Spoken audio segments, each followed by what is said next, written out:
नमस्कार, मैं हूं कृष्ण त्रिपाठी और आप देख रहे हैं हमारा विशेष कार्यक्रम सितारे हमारे। आप सभी दर्शकों का इस कार्यक्रम में स्वागत है। आज हम बात करेंगे स्मरण शक्ति को बढ़ाने की। जी, आज कृष्ण जन्माष्टमी भी है। बहुत सारे दर्शक हमारे भगवान कृष्ण का स्मरण भी करेंगे। तो ऐसा कहते हैं कि वसुदेव सुतम देव कंस चाणूर मर्दनम देवकी परमानंदम कृष्णम वंदे जगतगुरु। तो आज जगतगुरु को याद करते हुए हम ये भी याद करें कि कैसे स्मरण शक्ति बढ़ाई जा सकती है। इसके अलावा आपके फोन कॉल्स होंगे, आप सीधे फोन करके अपने प्रश्न पूछ सकते हैं। हमारा फोन नंबर है 07714008777। आपसे आधे घंटे तक लगातार ये फोन लाइन खुली रहेगी और हमें आपके फोन का इंतजार रहेगा। तो चलिए कार्यक्रम की शुरुआत करते हैं, जानते हैं आज का पंचांग। आज संवत 2077 शक 1942 सूर्य दक्षिणायन का भाद्रपद महीने की कृष्ण पक्ष की 9वीं तिथि प्रातः 11:17 तक, मतलब आज अष्टमी 11:16 तक अष्टमी होगी, 11:17 से नवमी लग जाएगी। मतलब हमारे वो दर्शक जो उदयातिथि में उदयातिथि को मानते हैं, वो सारे दर्शक आज भगवान कृष्ण का जन्माष्टमी मनाएंगे, जन्मोत्सव मनाएंगे। तो जैसे हमने पिछले एपिसोड में भी बताया कि कैसे कृष्ण का जन्म उत्सव मनाना, तो उस पर विस्तार से चर्चा होगी। इसके अलावा आपके फोन कॉल्स भी होंगे, तो ये भी हम देखते हैं। आज जैसे मैंने बताया कि सूर्य दक्षिणायन का है, भाद्रपद महीने के कृष्ण पक्ष की 9वीं तिथि और दिन बुधवार। आज नवमी प्रातः 11:17 से शुरू होगी, मतलब इसके पहले अष्टमी होगी। कृत्तिका नक्षत्र रात्रि को 3:26 तक, और इसके बाद अश्विनी भरणी कृत्तिका रोहिणी, इसके बाद रोहिणी नक्षत्र आएगा जिसमें भगवान कृष्ण का जन्म होता है। मतलब इस बार भगवान कृष्ण का जन्म अष्टमी तिथि में होना चाहिए। ऐसी स्थिति में उस समय कृत्तिका नक्षत्र था, आज रोहिणी नक्षत्र रात्रि काल में होंगे। वृषभ राशि का शुक्र होगा और आज का राहु काल 12:08 से 1:45 तक होगा। तो दोस्तों, ये तो था पंचांग। और अब बात करते हैं कि कृष्ण की तरह स्मृति कैसे आवे। कुछ लोगों का स्वभाव होता है कि वे जल्दी जल्दी अपना काम बदल देते हैं। एक काम ठीक से किए बिना असफलता के डर से उस काम को बदल करके नए काम को शुरू कर देते हैं, और फिर नए काम को थोड़ा सफलता पाए बिना फिर और भी काम बदल देते हैं। मतलब कुल मिलाकर के एकाग्रता की कमी होती है, और शायद एकाग्रता की कमी के कारण ही जीवन में अवरोध आता है।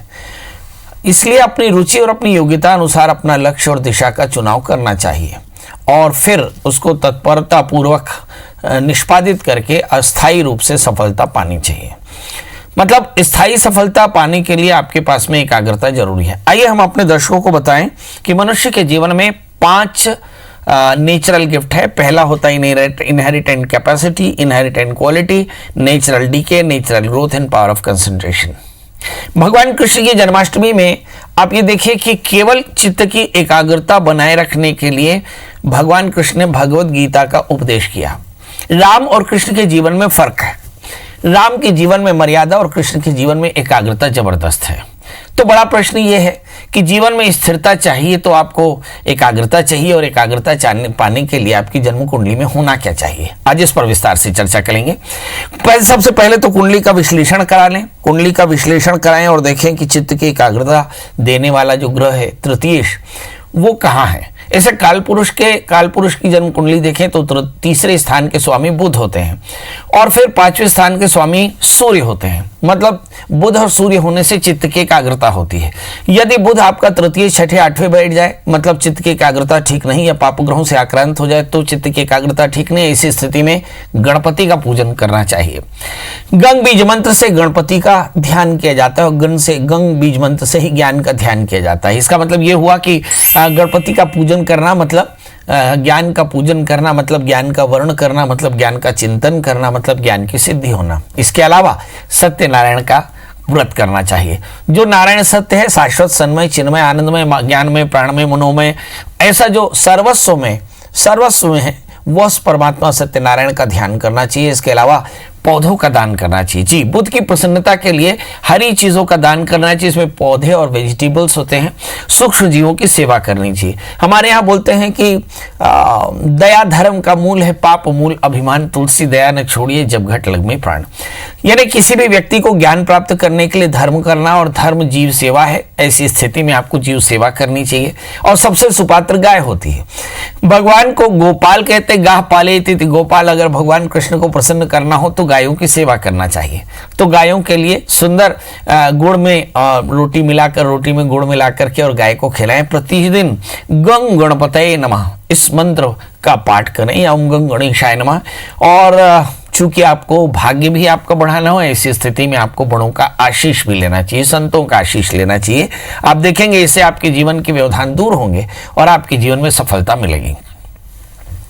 अब ग्रहों के प्रभाव को कभी भी नजरअंदाज नहीं करना चाहिए। यदि आपकी जन्म कुंडली में तीसरे स्थान में राहु हो या लग्न में राहु हो या पांचवें स्थान में भाग्य स्थान में, तो ये कष्टदायी स्थिति हो सकती है। ग्रहों की शांति कराना चाहिए।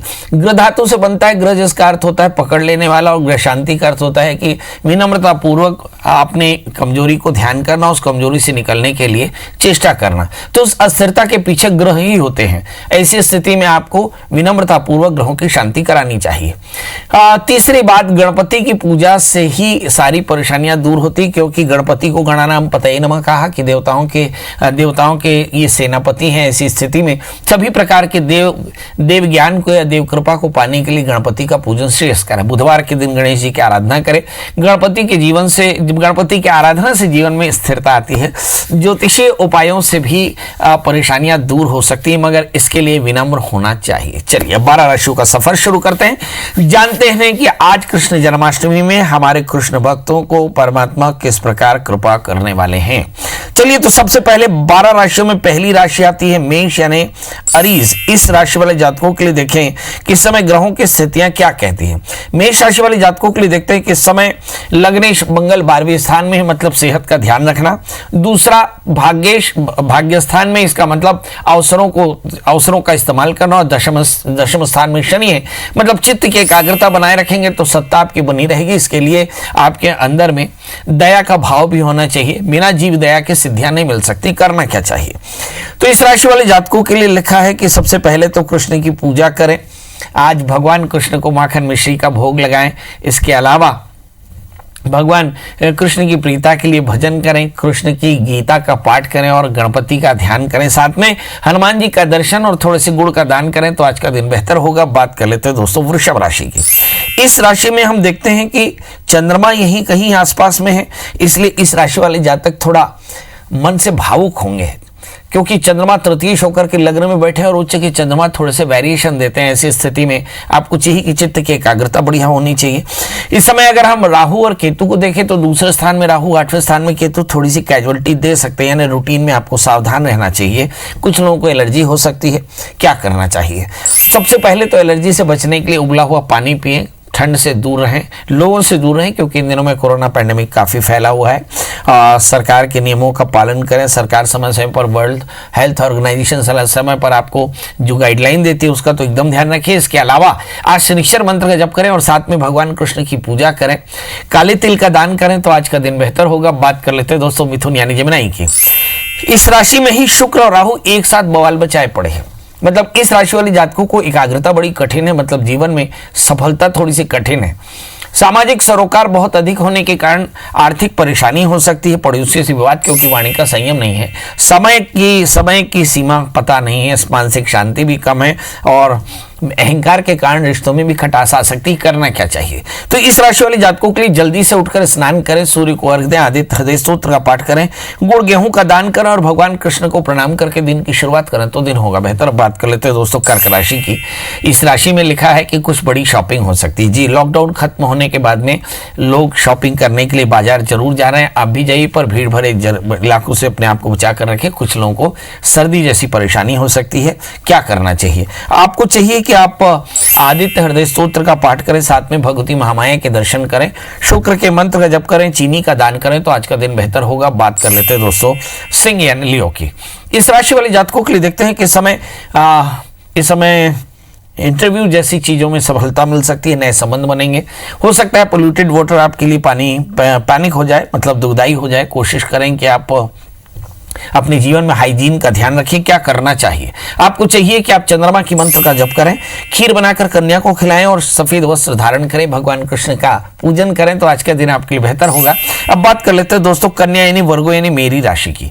इस राशि में आमतौर पर बहुत संवेदना होती है, क्योंकि लग्नेश बुध होते हैं और दशमेश भी बुध होते हैं। इस राशि वाले जातकों के लिए देखते हैं कि इस समय ग्रहों की स्थितियां ऐसी हैं कि जिसमें कोई बड़ा एग्जामिनेशन आप क्रैक कर सकते हैं। सूर्य बुध 11वें स्थान में, चित्त की एकाग्रता जबरदस्त है, बड़ों के ब्लेसिंग्स भी है, बॉसेस की कृपा भी है और इसके अलावा लाभ की स्थिति भी है। कुल मिलाकर के इस राशि वाले जातकों के लिए सिर्फ एक बात का ध्यान रखना चाहिए, अपनी ऊर्जा को सही तरह से इस्तेमाल करें, अपने टैलेंट को कायदे से एक्सप्लोर करते रहें। क्या करना चाहिए?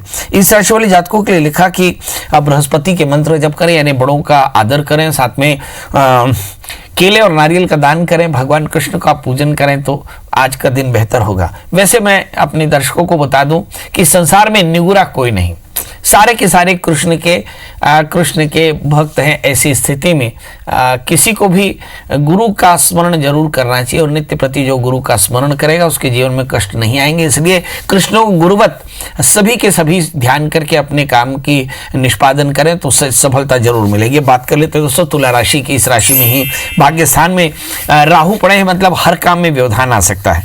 विवाह की सूचना मिल सकती है यदि आप विवाह के योग्य हों। सप्तमेश जो कि छठे स्थान में है, हो सकता है कि आपको कमर का दर्द हो। बहरहाल किसी भी प्रकार का इंपेशेंस आपके लिए फायदेमंद नहीं रहेगा, क्योंकि मंगल छठे स्थान में बैठकर लग्न में पूर्ण दृष्टि रखते हैं।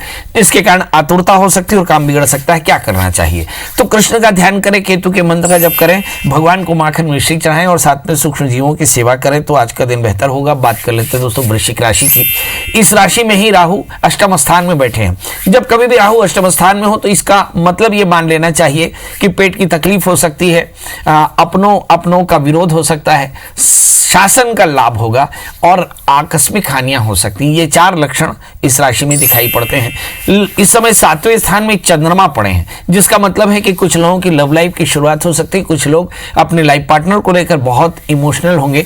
वैसे अगर हम देखें सप्तमेश अष्टम स्थान में है, मतलब यदि आप शादीशुदा हो तो अपने लाइफ पार्टनर का ध्यान जरूर करें। यदि पार्टनरशिप में हो तो बहुत सावधान रहें। क्या करना चाहिए? आपको वाणी पर संयम रखना चाहिए। भगवान हनुमान जी का दर्शन करें, हनुमान चालीसा का पाठ करें। आज भगवान कृष्ण का दिन है तो कृष्ण का ध्यान करें, भगवद गीता का पाठ करें, गुड़ का दान करें तो आज का दिन बेहतर होगा। बात कर लेते हैं दोस्तों धनु राशि की। लग्न में गुरु के साथ में केतु हैं और साथ में इस समय 7वें स्थान में शुक्र राहु पड़े हैं। अगर गुरु की बात करें तो गुरु ददाति गौरव, मतलब गौरव देते हैं, ग्रेविटी देते हैं और उसके साथ केतु का योग बन जाए तो फिर क्या कहना। मतलब धनु राशि वाले जातक अपने टैलेंट को एक्सप्लोर करके बहुत ज्यादा फायदे में हो सकते हैं। तो इस राशि वाले जातकों को अपने लाइफ पार्टनर या पार्टनर्स का ध्यान रखना, दोस्तों का ध्यान रखना चाहिए, वादों से बच के रहना चाहिए। इस समय अगर मंगल की स्थिति देखें, चौथे स्थान में सामाजिक प्रतिष्ठा बहुत बेहतर रहती है। अगर हम शनि की स्थिति देखें, शनि इस समय धन स्थान में, संपत्ति के योग बेहतर हैं। खराब क्या है?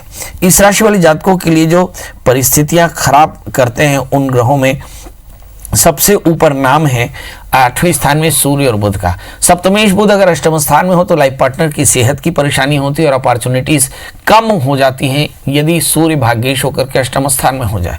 मतलब बेवजह के विवाद या बेवजह के व्यवधान आ सकते हैं। करना क्या चाहिए?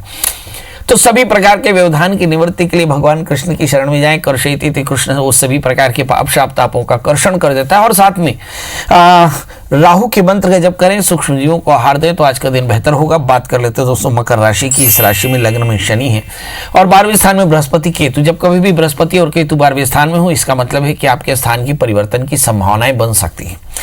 चंद्रमा इस समय वृषभ राशि में होकर बैठे तो कहीं ना कहीं सप्तमी चंद्रमा पंचम स्थान में, मतलब अपने पार्टनर्स के साथ मिलकर के आप कुछ अच्छा कर सकते हैं।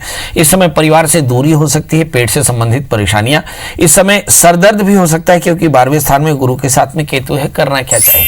आज भगवान कृष्ण की पूजा करें और भगवान को सुंदर बेसन के लड्डुओं का भोग लगाएं। पीली चीजों से आभरण करें, पीले द्रव्यों से भगवान का आभरण करें, थोड़े से तिल का दान करें तो सारे कष्टों की निवृत्ति होगी। और बात कर लेते हैं दोस्तों कुंभ राशि की। नए कार्य के नए अवसर प्राप्त होते हैं, जीवन साथी से विवाद हो सकता है, साथ में आहार का संयम कष्टदायी होगा। शनि 12वें स्थान में है, सेहत और हानि का ध्यान रखना होगा, मतलब सेहत खराब ना हो और हानि ना हो जाए, मतलब अपने काम पर ध्यान रखिए। इस समय अगर हम राहु और केतु की स्थिति देखें तो मुझे ऐसा लगता है कि 5वें स्थान के राहु चिंता के कारण है और 11वें स्थान के गुरु केतु आपके टैलेंट से आपकी कमाई का रास्ता बनाएंगे। करना क्या चाहिए?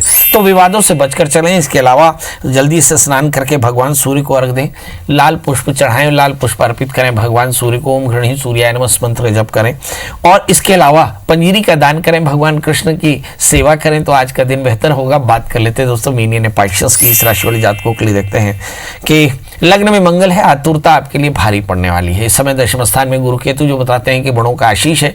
चौथे स्थान में राहु है, बड़े बुजुर्गों की सेहत का एकदम ध्यान रखना होगा। 11वें स्थान में शनि है, आपके जीवन में जीवदया ही आपका कल्याण कर सकती है। अगर हम वृषभ राशि में पड़े हुए चंद्रमा को देखें तो मन विकल हो सकता है, अकेलेपन के कारण मन परेशान हो सकता है या संतान की चिंता हो सकती है, क्योंकि मीन राशि वाले जातकों के लिए पंचमेश चंद्रमा उच्चस्थ होकर के तीसरे स्थान में बैठे, मतलब बहुत बड़ी प्रायोरिटी के रूप में बच्चों के करियर के लिए चिंतित हो सकते हैं। करना क्या चाहिए? आपको चाहिए कि भगवान शिव की शरण में जाएं, ओम नमः शिवाय इस मंत्र का जप करें, भगवान शिव का अभिषेक करें, भगवान कृष्ण का भी अभिषेक करें।